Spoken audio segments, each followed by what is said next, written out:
This is an unofficial audiobook with original content belonging to Wizards of the Coast. This content is covered under the fan content policy established by Wizards of the Coast. Listener discretion is advised. The Thran by J. Robert King.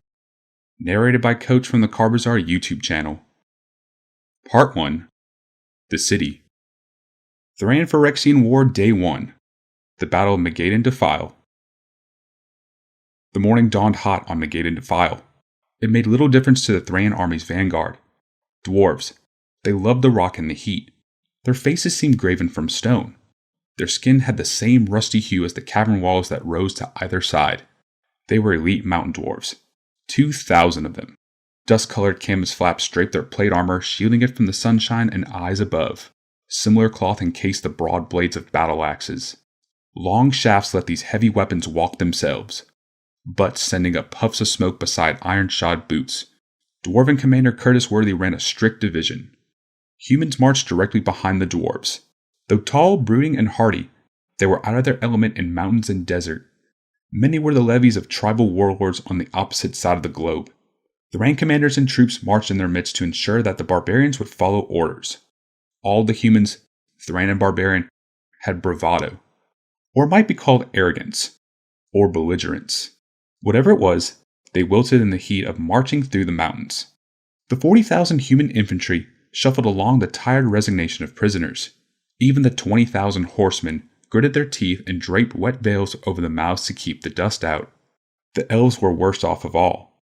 Far from the seclusion of bark and moss, they languished beneath the glaring sun. They abandoned their leafy garments and wrapped themselves in white robes, one part desert burnous and one part grave cerements. Elven hands extended from the retreating folds, skin burned and leathery. The anger in those haunted eyes became despair. The elves had gracefully fallen back to the rear of the column, too slow to keep up even with the dwarven vanguard, too wary to fight any but a rearguard action.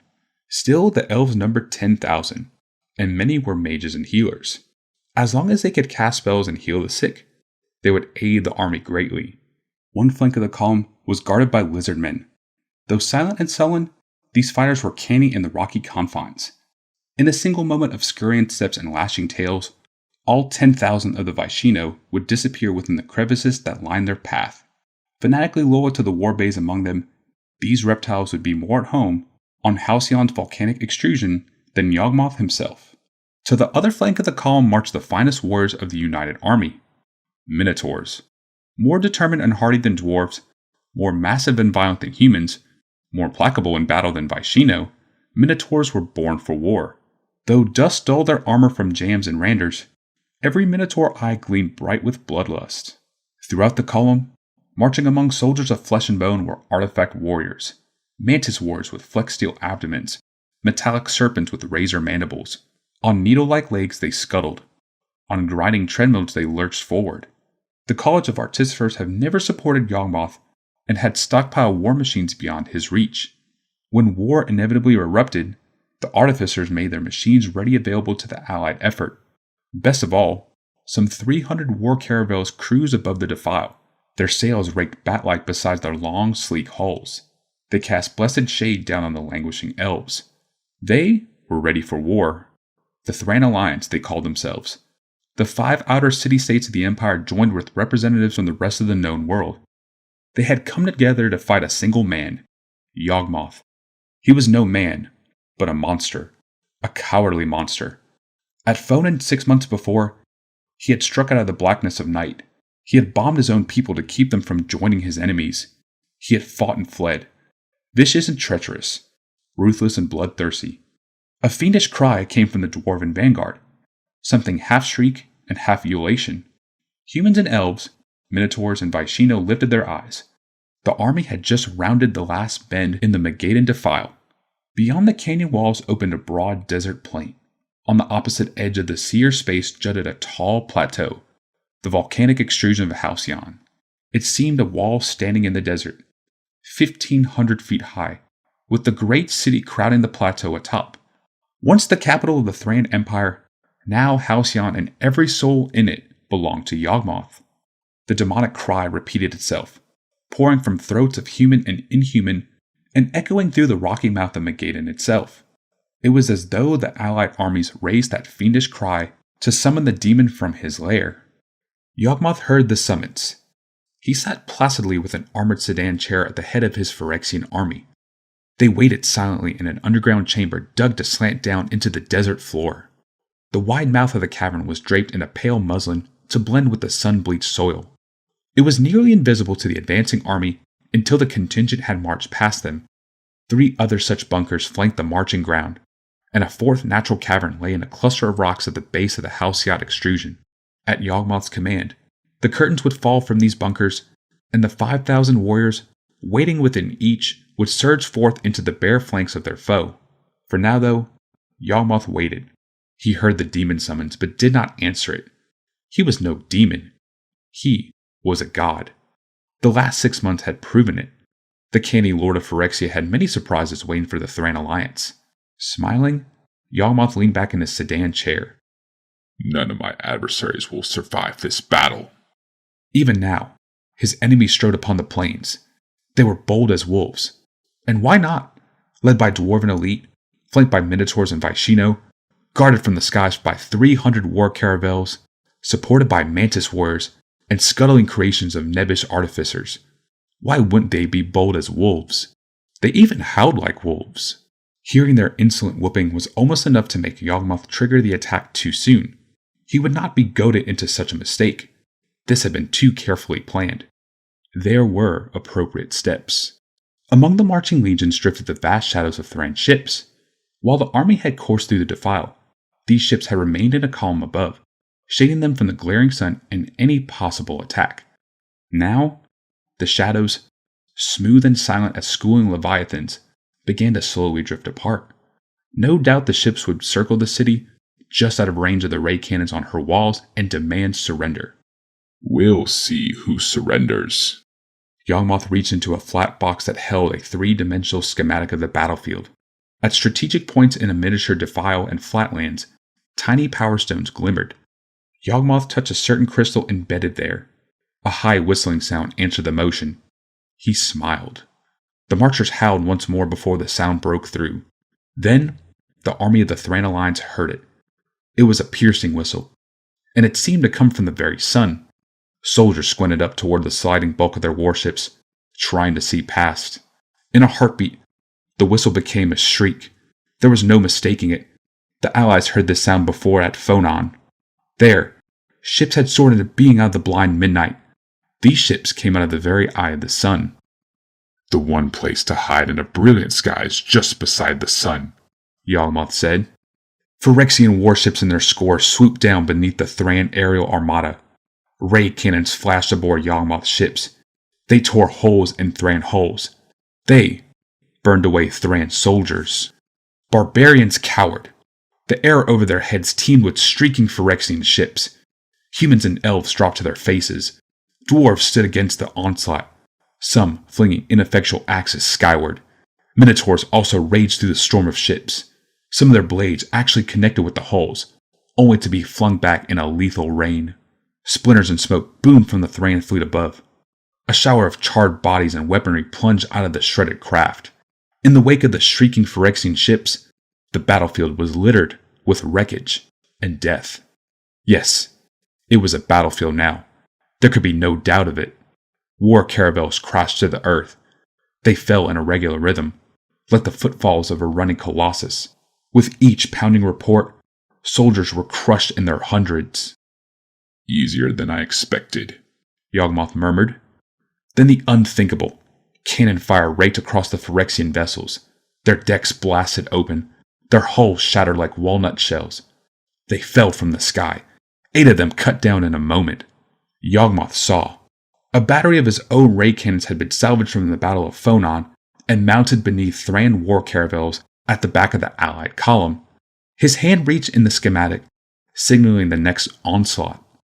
Even as Thran soldiers dragged themselves from beneath burning warships and struggled to cover, the ground came suddenly and horrifically alive. The soil opened beneath their feet. Some fighters fell, legs consumed to the knee by the ground itself. Others reeled back from the treacherous well, only to stumble into another. They tumbled, hands, heads, and knees jutting into the razor-edged holes.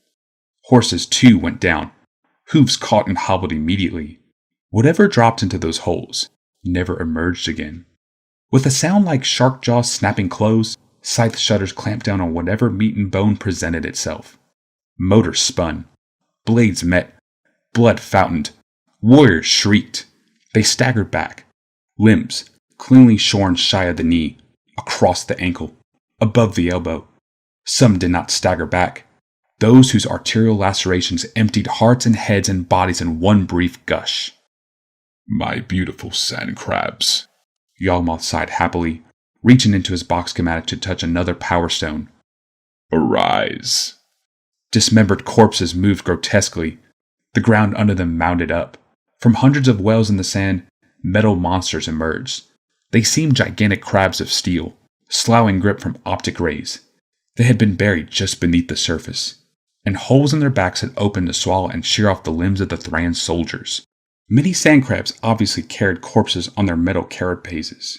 Others bore only the gory trails left by severed limbs. A pair of snapping claws preceded each beast. Scuttling legs clawed their way from the holes. Pincers caught and minced flesh. Those who fled, barbarians and elves, only stumbled onto more sand crabs. Most held firm. Humans and dwarves and minotaurs were glad to have a foe to fling their blades at. That was as much harm as they could do at the artifact creatures. Swords clanged impotently on armor. The attacks did not slow the quiet and efficient machines. Artifact creatures hewed Thran like machetes hewing cane. At the rear of the Thran lines, elves unleashed spells. Desert scrub brush grew rampantly, miring sand crabs and minotaurs alike. Artifact engines rusted away to dust. But so too did the dwarven axes. Summoned creatures appeared.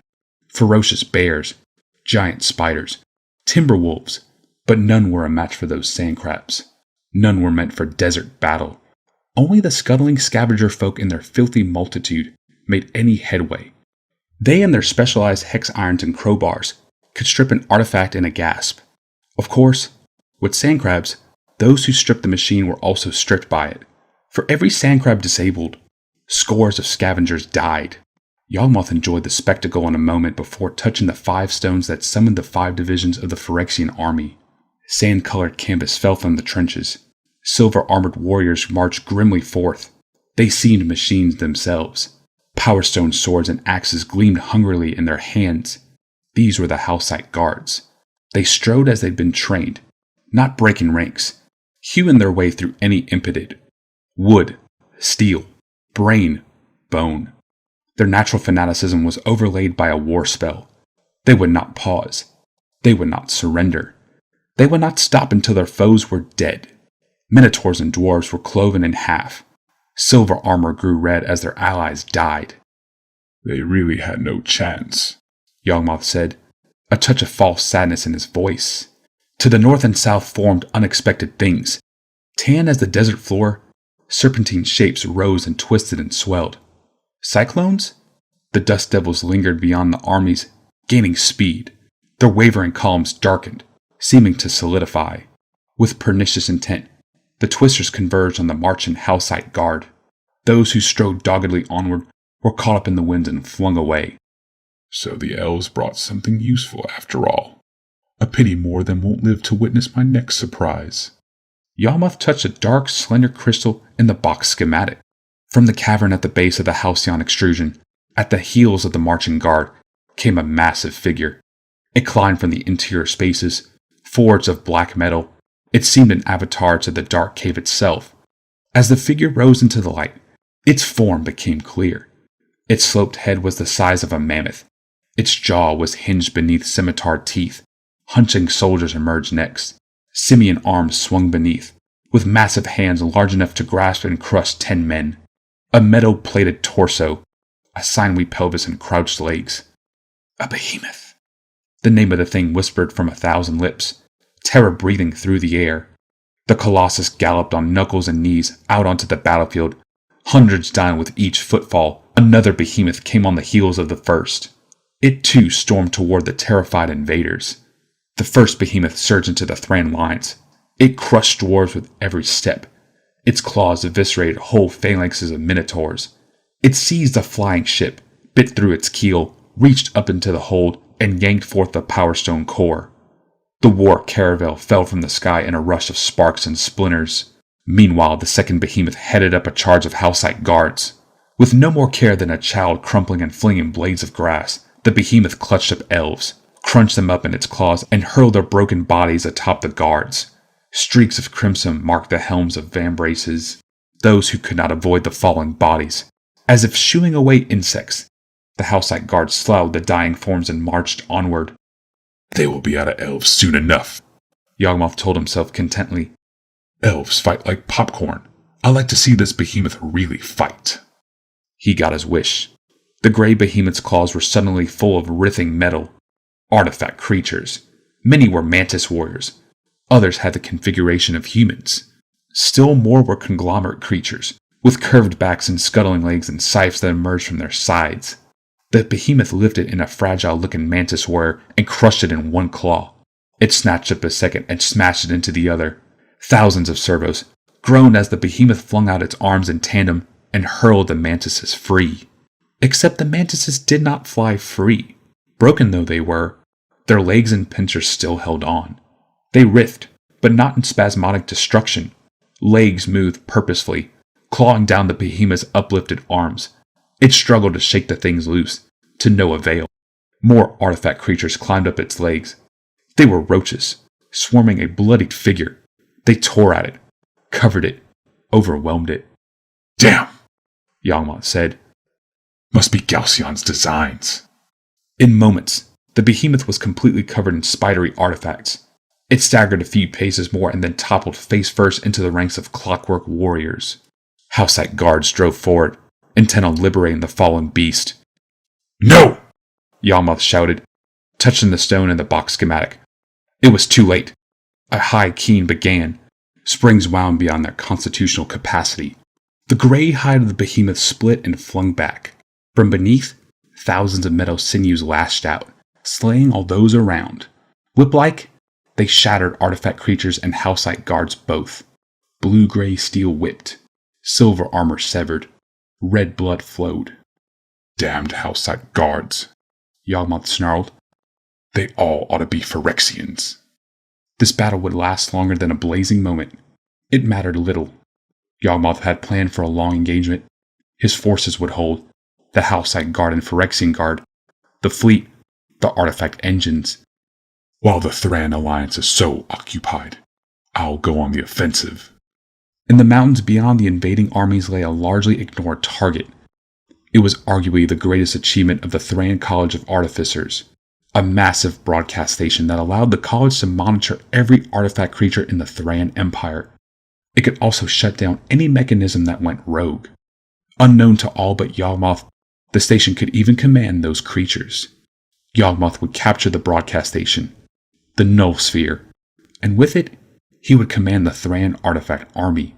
Smiling wickedly, Yawgmoth set his hand beneath the control stone of his sedan chair. The craft rose, silent and smooth, from the bunker and shot toward the city above. His personal war caravel waited there. His personal crew. They would capture the Null Sphere.